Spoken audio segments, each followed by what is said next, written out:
en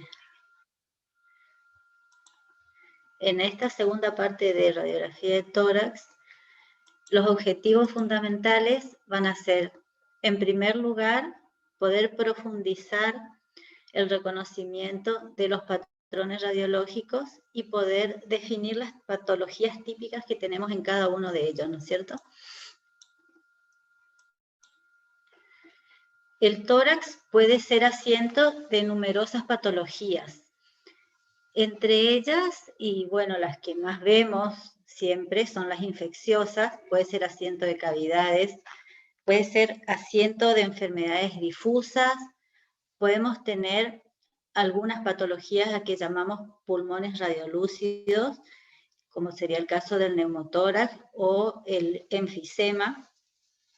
También puede ser asiento de nódulos pulmonares, que pueden ser estos solitarios o múltiples.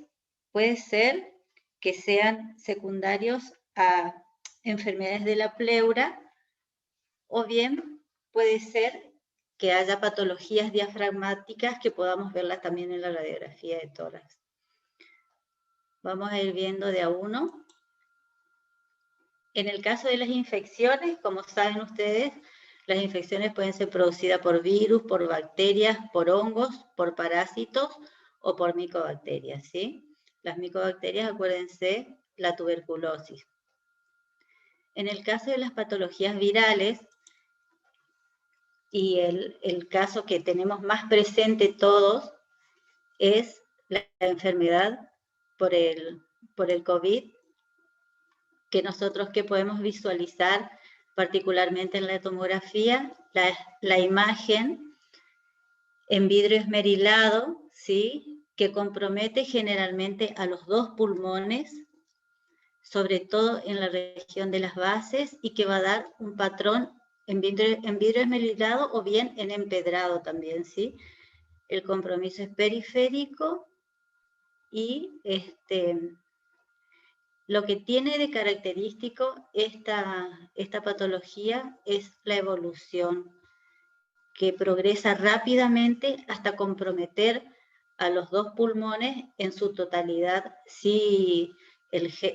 sobre todo si el paciente tiene algún factor de riesgo, digamos.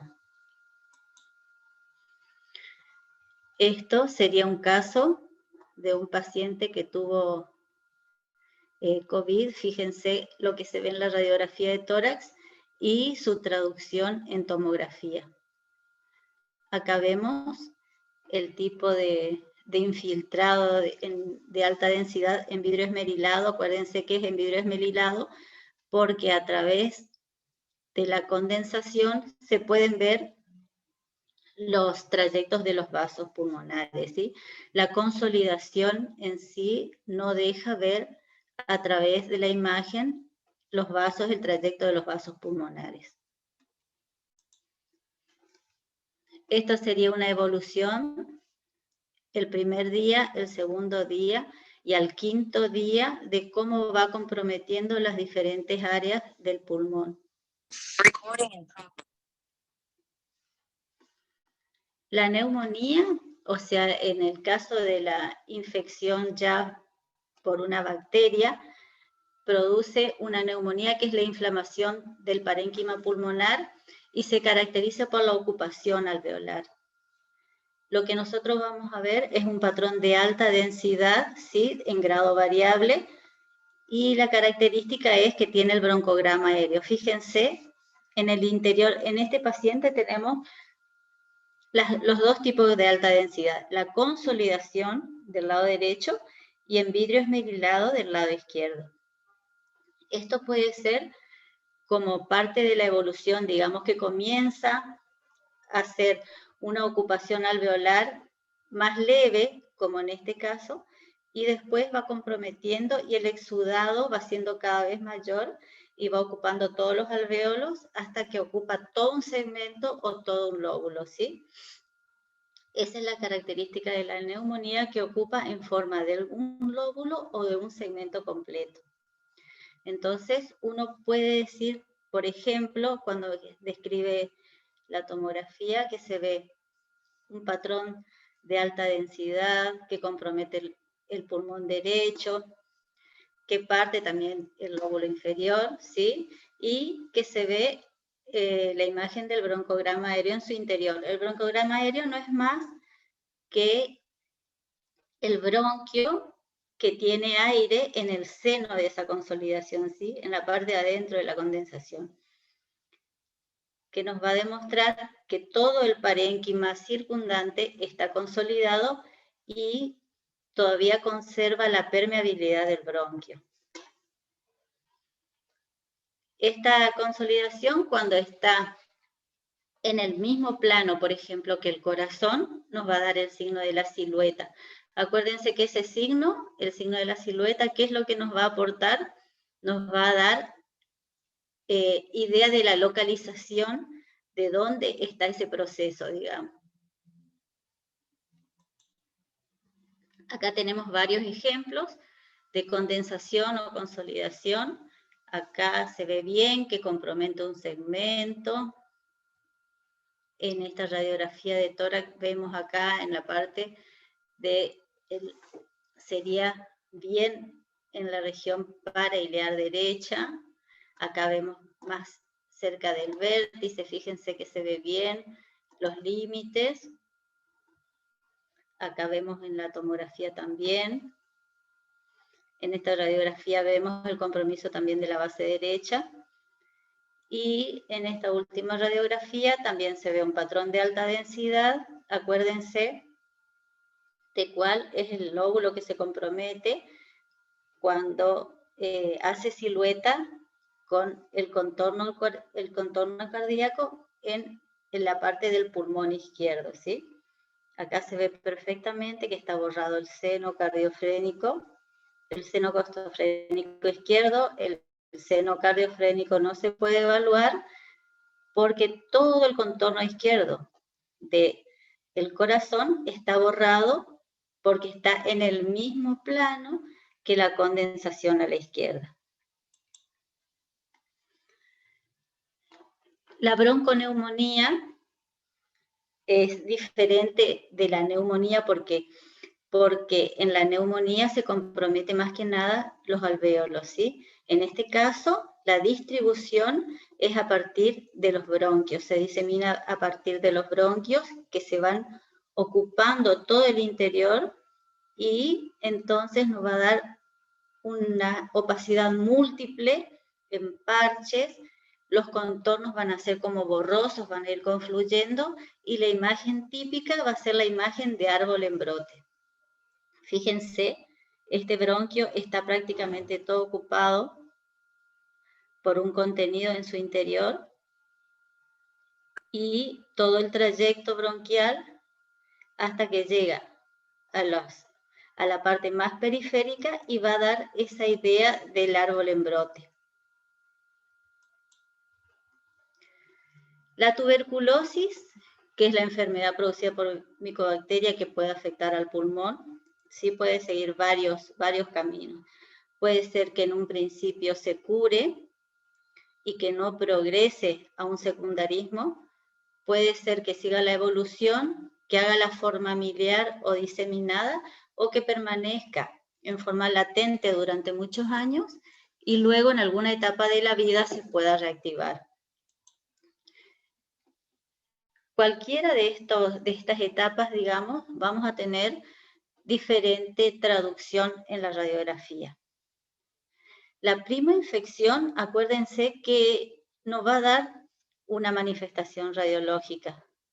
El único dato que nosotros vamos a tener cuando un paciente tiene una prima infección tuberculosa es porque la tuberculina va a ser positiva, ¿sí?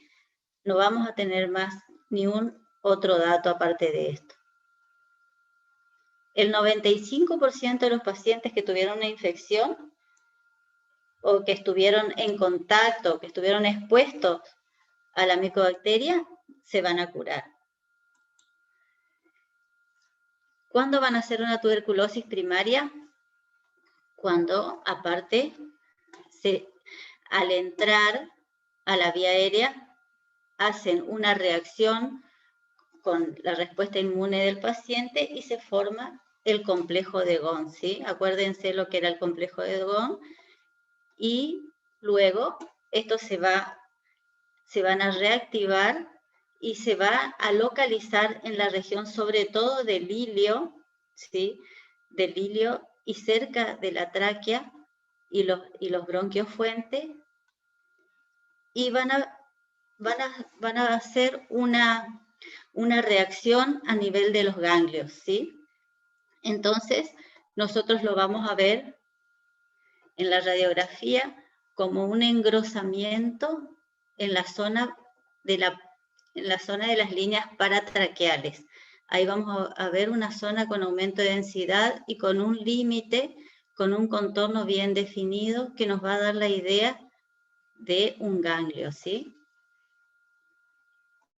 Eso cuando la tuberculosis primaria es una tuberculosis ganglionar, pero también puede ser que se manifieste como una neumonía o como una telectasia. La tuberculosis secundaria ya va a ser la tuberculosis que se va a manifestar por cavernas o puede ser o múltiples opacidades. Caverna va a ser cuando esta localización se comunique con el bronquio, entonces entra aire adentro de esa caverna, ¿sí? Vamos a tener un parénquima enfermo alrededor de esa imagen radiolúcida, como vemos acá en la radiografía. Sobre todo compromete más que nada el pulmón derecho, las zonas apicales. Acuérdense de que el bacilo de la tuberculosis es un bacilo que es aerobio estricto, necesita mucha concentración de oxígeno, y eso lo logra sobre todo en las zonas de los vértices pulmonares, ¿sí? Y ahí nosotros vamos a ver imágenes que pueden ser cavernas y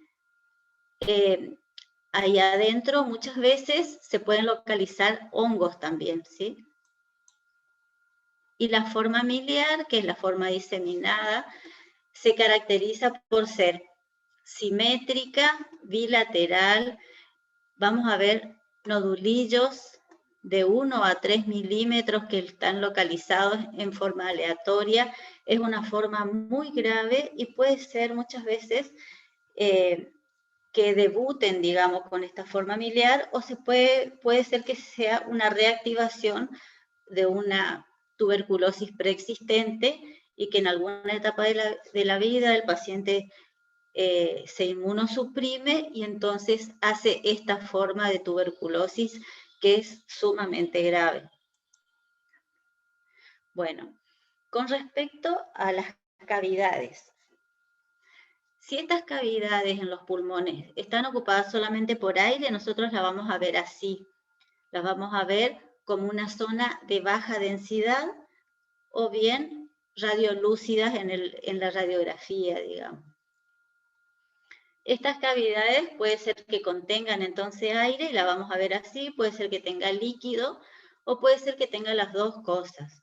Cuando tiene las dos cosas, que generalmente ocurre en el caso del absceso de pulmón, después vamos a ver los ejemplos, pero sería nosotros vamos a ver como una zona de un nivel líquido, aire, abajo se va a depositar el líquido y arriba el aire. Entonces vamos a ver arriba negro y abajo bien radiopaco, o sea, blanco.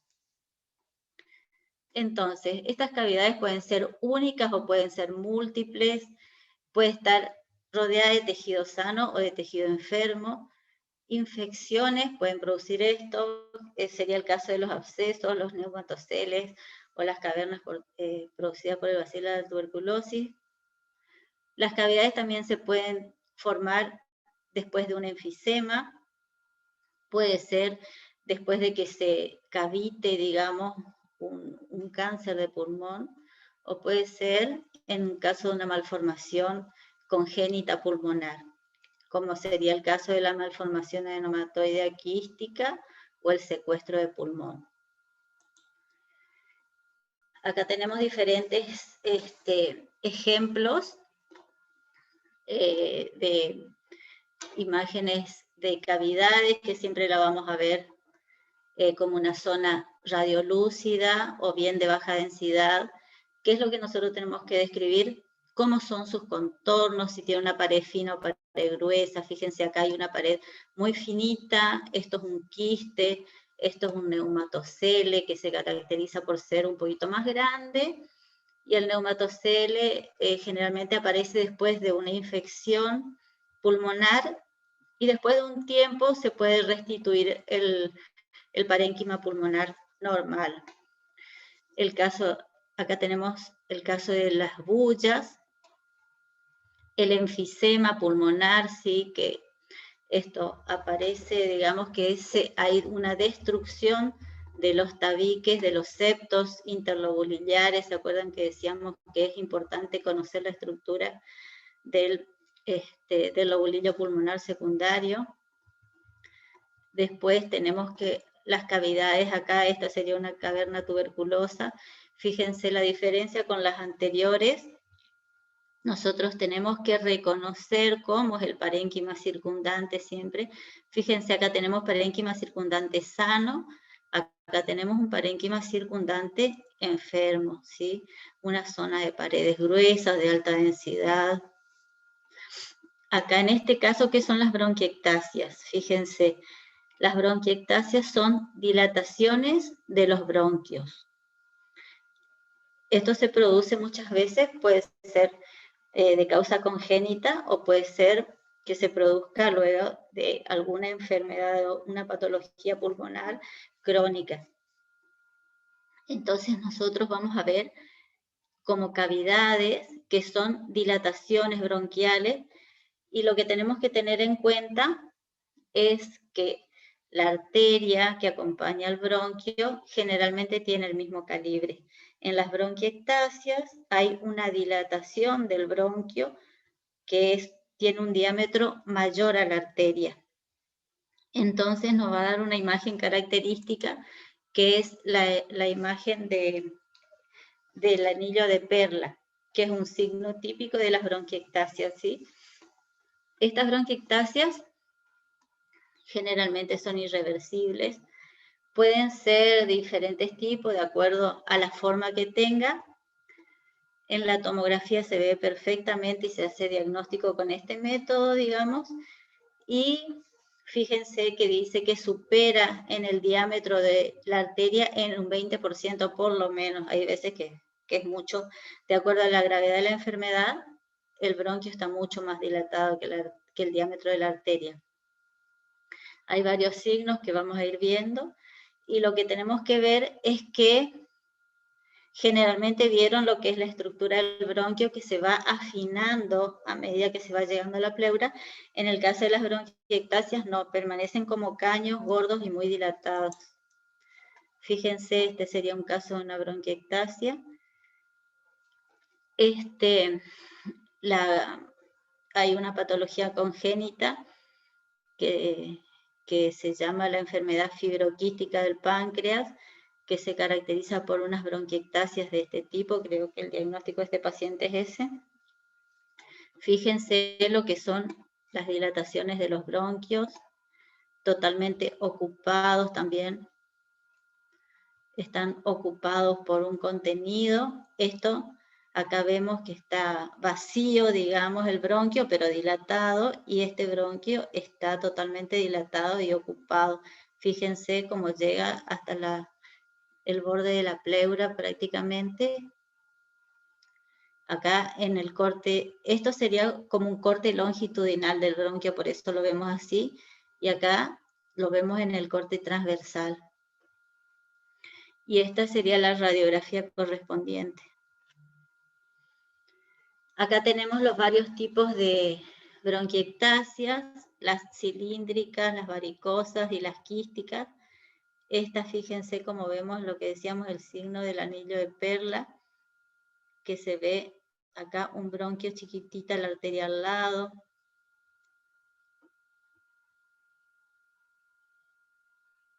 Ahí teníamos otros casos. Fíjense, acá se ve mejor todavía Este es el bronquio dilatado y esa es la arteria chiquitita. Acá en este lóbulo acá izquierdo se ven un montón de dilataciones bronquiales. Estos son todo dilataciones bronquiales. Esto es en un corte sagital. Los abscesos son otras cavidades que se caracterizan por tener pus adentro, ¿sí? La mayoría de las veces tienen pus y cuando esa cavidad se comunica con un bronquio, tiene aparte de pus aire, ¿no es cierto? Fíjense, acá vemos la cavidad, fíjense, el contorno es grueso, no es igual que los otros que veíamos recién. Y en esta radiografía, o sea, si el paciente está parado, nosotros vamos a ver el nivel ahí, ¿sí?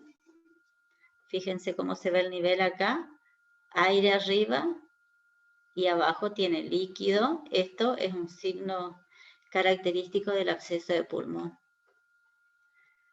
Cuando nosotros pedimos una tomografía, tenemos que pedir con contraste, porque la característica del absceso es que realza la pared que está totalmente inflamada, hace un refuerzo, se dice, de la pared luego del contraste. Fíjense, esta tiene contraste, nos damos cuenta porque vemos acá todos los vasos teñidos y el contorno del absceso se ve que realza el contraste, ¿sí? El neumatocele, como decíamos hoy, es otro tipo de cavidades que tiene paredes finas, que aparece después de las neumonías, a estáfilo sobre todo. Esto es muy común en los chicos. Tienen buen pronóstico, después de un tiempo desaparecen.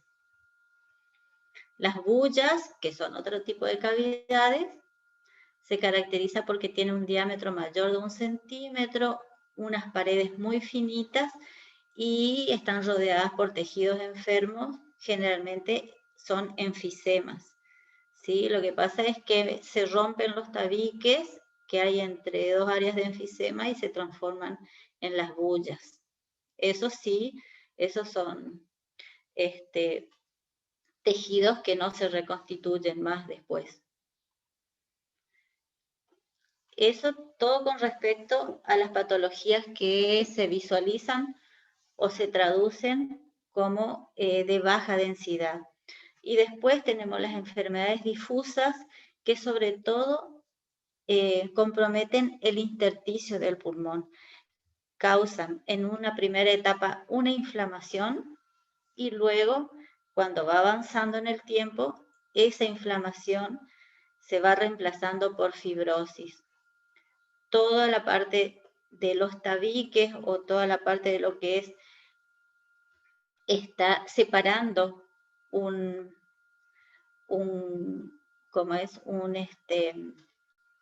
lobulillo pulmonar secundario de otro, se van reemplazando esas paredes por tejido fibroso y funcionalmente se va afectando progresivamente, va disminuyendo la capacidad de oxigenar de ese pulmón porque toda esa zona es donde se realiza la hematosis, ¿no es cierto? Entonces, en un principio nos puede dar áreas de vidrio esmerilado, engrosamiento intersticial, pero básicamente un patrón reticular con engrosamiento de los septos y después una panalización ya en un periodo más avanzado que uno ve la imagen de la tomografía sobre todo. Fíjense, acá se ve la periferia. Acá vemos áreas de vidrio esmerilado, ¿no es cierto? Porque podemos ver el trayecto de los vasos. Acá en este caso, fíjense, toda la periferia del pulmón se ven como pequeñas celdas, como un panal de abejas, ¿sí? Fíjense, esto también se caracteriza porque es bilateral y muchas veces eso puede, después se van rompiendo los tabiques también y se van formando cavidades un poquito más grandes. El pulmón radiolúcido, ¿cuándo hablamos de un pulmón radiolúcido? cuando tiene mayor cantidad de aire adentro. Si compromete los dos pulmones, puede ser el caso del enfisema, de la enfermedad pulmonar obstructiva crónica, de la enfermedad fibroquística del páncreas, o también en los casos de bronquiolitis en los recién nacidos, digamos, en los chicos de entre 3 y 6 meses. Fíjense cómo lo vemos, puede ser bilateral en este caso y que vamos a tener una horizontalización de las costillas, ¿sí? Va a haber como signos de atrapamiento aéreo. Fíjense, acá hay un aumento de la zona radiolúcida retroesternal y retrocardíaca. Los diafragmas se van a aplanar. Es como que está bien hiperinsuflado el pulmón, como que uno inspira y no larga el aire, digamos. Sí, estos serían los casos de enfisema. Vamos a tener dos tipos de enfisema. Puede ser centrolobulillar o panacinar. Uno es más típico de los pacientes fumadores, y el enfisema paraseptal, que en general no está asociado ni a la deficiencia de alfa-1 antitripsina ni al tabaco, pero puede presentarse en personas jóvenes, ¿sí? Y compromete la parte más distal de los alvéolos y se ve como, se ve en esta imagen de tomografía, como los tabiques, ¿sí? De separación entre dos lobulillos, y estos son los que muchas veces por ahí se pueden romper estos tabiques y pueden hacer neumotórax localizados. Acá tenemos los dos casos de enfisema. El centro lobulillar es el que está asociado al tabaco, en cambio el panlobar no, ¿sí? El centro lobulillar tiene bien definido en la zona del centro del lobulillo, y se ve perfectamente el contorno, digamos, del lobulillo secundario que está preservado. Sin embargo, el pan-acinar no. Fíjense la diferencia. El centro lobulillar también se caracteriza porque tiene una distribución más en los lóbulos superiores, en las zonas superiores del pulmón. En cambio, el pan-acinar está más localizado en las regiones inferiores del pulmón. Bueno, eso todo con respecto. Después vamos a ir viendo muchos ejemplos para ir fijando más o menos los conocimientos. Y con respecto a las enfermedades de la pleura también puede tener las patologías propias de la pleura, digamos, que puede ser que entre ambas hojas de la pleura parietal y visceral se acumule líquido. A esto nosotros lo vamos a llamar derrame, ¿no es cierto? Esta acumulación de líquido puede ser de tipo trasudado, exudado, puede ser sangre o puede ser linfa también. Y el tipo trasudado nosotros vamos a tener en pacientes que tengan enfermedades renales como el síndrome nefrótico, el síndrome nefrítico, la insuficiencia renal. Puede ser de causa cardíaca también, como en el caso de la insuficiencia cardíaca, o puede ser de causa hepática, ¿sí? El líquido generalmente de trasudado va a ser un líquido citrino o transparente, y bueno, depende la causa que sea, uno la puede visualizar en la radiografía. Generalmente si tiene más de 50 centímetros ya se puede ver. En la radiografía se puede ver un borramiento de los senos costofrénicos, pero la ecografía es el mejor método, el método ideal para poder localizar líquido en la pleura, digamos. Ahora, si este líquido es de tipo exudado, generalmente es secundario a causas infecciosas, o bien puede ser por algún tumor o enfermedades del colágeno también. Puede ser que después de un traumatismo, como un accidente de tránsito o por una herida penetrante, puede ser que entre las hojas de la pleura uno acumule sangre, o puede ser posterior a una cirugía también. Y también en el caso de un traumatismo o un linfoma, puede ser en el caso del traumatismo, por ejemplo, que se rompa el conducto torácico y puede haber linfa acumulada en la pleura. Ahora, si entre las hojas de la pleura se acumula aire, entonces en ese caso tendríamos un neumotórax. El neumotórax puede ser espontáneo, que se produzca porque sí nomás el paciente va a empezar con dificultad respiratoria, o puede ser que ocurra después de un traumatismo. El traumatismo puede ser un traumatismo por alguna herida penetrante, o puede ser que, o sea, como que ocurra de afuera hacia adentro o de adentro hacia afuera, es decir, que puede ser porque sea una herida de arma blanca, de arma de fuego, o bien puede ser porque se rompa de adentro un bronquio y se produzca la salida del aire de adentro del pulmón y se acumule en la pleura.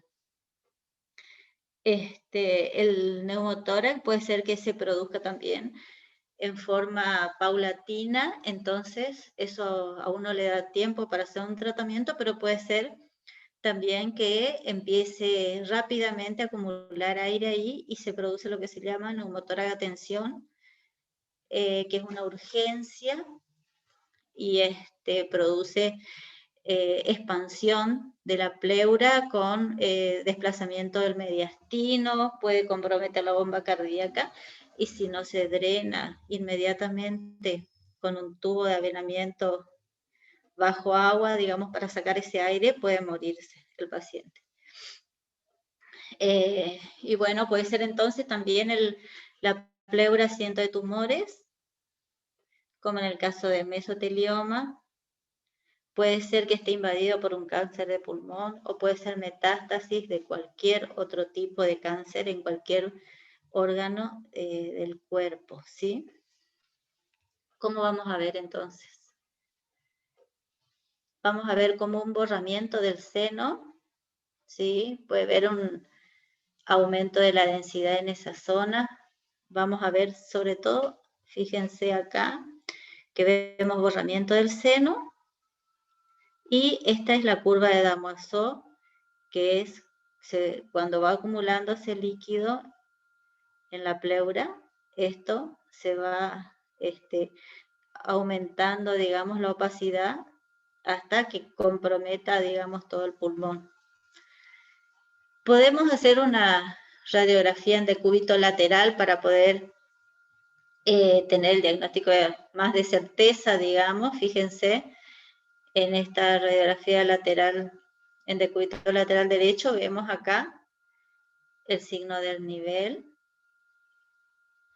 Acá en la tomografía vemos acá que hay una ocupación de la pleura, y también fíjense el parénquima, todos estos puntitos, tiene todo el aspecto de ser una tuberculosis miliar. Y como le decía, acá una imagen donde vemos la ecografía pleural. Fíjense, esto es el hígado con la suprahepática, y todo esto negro que vemos por detrás es el seno costofrénico posterior derecho, porque está atrás del hígado, ¿sí? Y vemos toda esa imagen negra que se ve por ahí por atrás, es líquido. En este caso, fíjense que la ecografía nos permite no solamente comprobar que tiene líquido, sino también poder decir las características. Es un líquido anecoico, se llama, y vemos que está libre. Fíjense la diferencia de un líquido libre en la pleura de un líquido que está todo tabicado y con fibrina.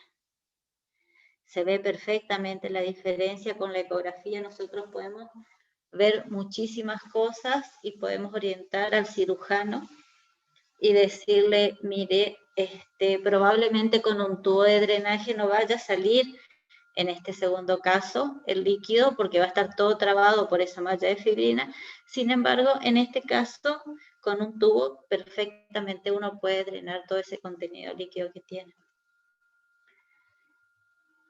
Bueno, y acá vemos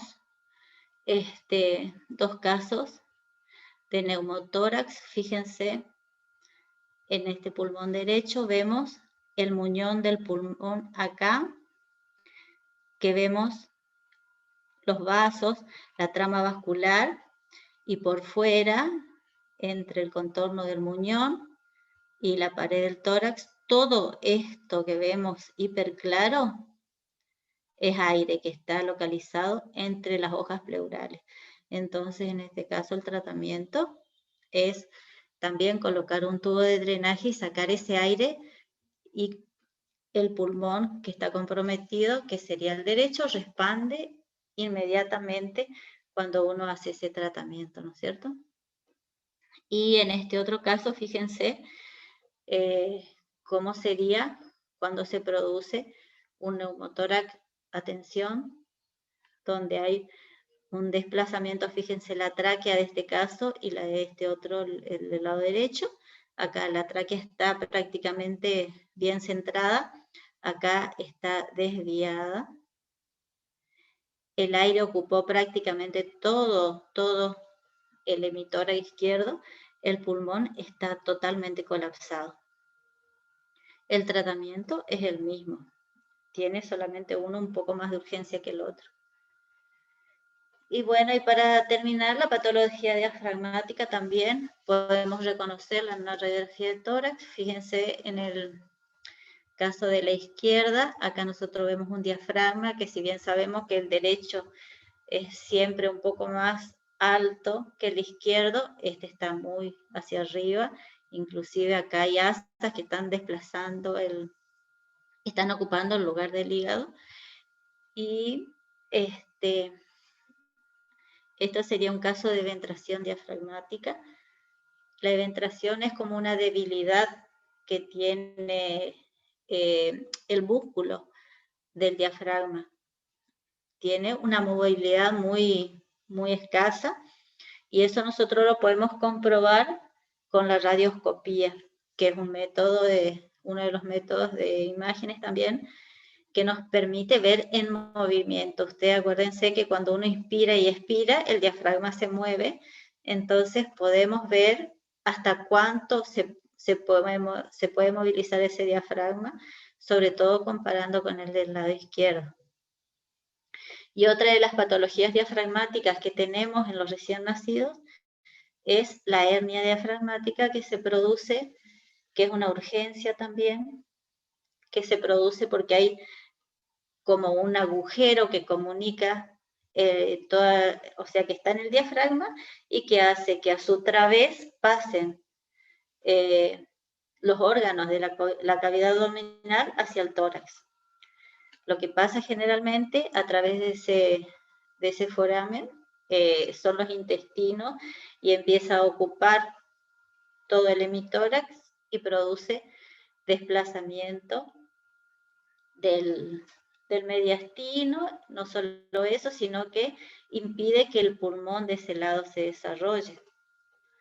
Es una patología grave del recién nacido, que también se lo puede diagnosticar ya cuando está intraútero. Así que bueno, esto con respecto al diafragma. Y bueno, ahora vamos a empezar a ver los ejemplos.